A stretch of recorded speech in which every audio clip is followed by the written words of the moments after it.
कि पाकिस्तान में सालाना महंगाई कम तरीन सतह पर आने के आदाद व शुमार जो हैं वो पेश किए जा रहे हैं और नए आदाद व शुमार बताते हैं कि गुज़िश्ता माह अप्रैल में महंगाई मुसलसल कम हुई और कितनी हुई 0.28% पर आ गई। अब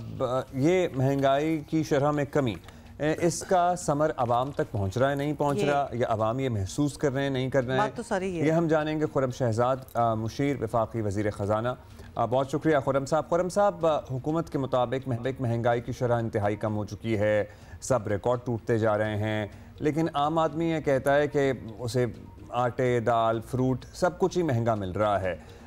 महंगाई में कमी का असर आवाम तक नहीं आ रहा या आवाम को नज़र नहीं आ रहा? जी अस्सलाम वालेकुम, बहुत शुक्रिया मुझे लेने के लिए। देखिए, अगर आप नंबर्स देखें और ये ऑन रिकॉर्ड डेटा है जो पाकिस्तान ब्यूरो ऑफ स्टैटिस्टिक्स है, अगर आप नंबर्स देखें फूड इन्फ्लेशन का, खासकर अगर आप ओवरऑल नंबर देखें तो आपने देखा है जो अप्रैल का नंबर आया है वो 0.3% है, which is I think all time low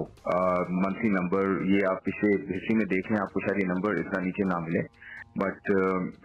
it's a multi decade low. तो देखिए, इन्फ्लेशन में स्लो डाउन आ जाना बहुत हद तक और इस कदर आ जाना कि वो बिल्कुल क्लोज टू जीरो हो जाए, तो ये एक अच्छी डेवलपमेंट है, क्योंकि उस रफ्तार से प्राइसेस नहीं बढ़ रही जिस रफ्तार से पिछले 2 साल में बढ़ी है, नंबर 1। सेकेंडली, अगर आप फूड इन्फ्लेशन देखें जो एक आम आदमी को हिट करती है, फूड इन्फ्लेशन पिछले 4 महीनों से लगातार, अर्बन और रूरल को हम अलग अलग करते हैं कि जी शहरी जो है वो फूड इन्फ्लेशन क्या है और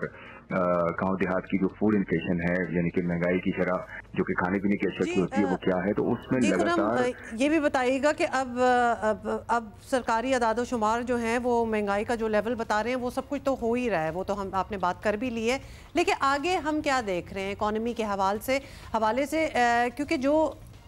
लेवल्स बताए जा रहे हैं इस पर नेचुरली ये उम्मीद बनती है कि इंटरेस्ट रेट भी कम होगा, आज इजलास भी है, बिल्कुल कारोबारी सरगर्मियों को एक बूस्ट जो है वो भी मिलेगा। तो अगर ऐसा हो जाता है तो हुकूमत कितनी पूरी उम्मीद है, कितना बड़ा फायदा होगा हमारी इकोनॉमी को?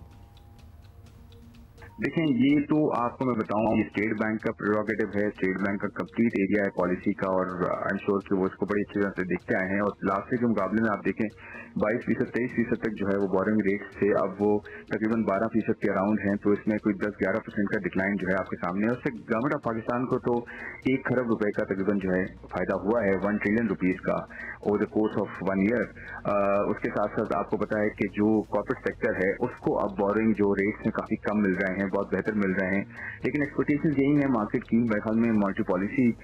के पर्सपेक्टिव से अगर आप मार्केट का कंसेंसस देखें, जो मैं भी देख रहा था, तकरीबन कोई आधी मार्केट जो है वो ये एक्सपेक्ट कर रही है कि मजीद जो है वो कट आ सकता है, 50 to 100 बेस पॉइंट, जो मैं एक्सपेक्टेशन देख रहा था मार्केट की। लेकिन देखें, ये प्योरली स्टेट बैंक का एरिया है, स्टेट बैंक बहुत अच्छा इस पर काम करता है, एंड आई एम श्योर कि स्टेट बैंक इसको बहुत अच्छे से देखेगा कि महंगाई की शरह कहाँ जा रही है, बहुत कॉम्प्रिहेंसिवली देखते हैं। और सिर्फ मेरे ख्याल में स्टेट बैंक इन्फ्लेशन के साथ साथ एक्सटर्नल अकाउंट को भी देखता है, बहुत कॉम्प्रिहेंसिव उनका एक फ्रेमवर्क है, और आई एम श्योर कि वो एक अच्छा डिसीजन लेंगे जो भी उनको सही लगेगा। बहुत शुक्रिया फरमान साहब। पॉलिसी कमेटी का इजलास आज होगा। लेट्स से 1 साल में टोटल 10% नीचे आया, 22 से 12 पे आ गया। अब आगे क्या फैसला होता है पता लग जाएगा।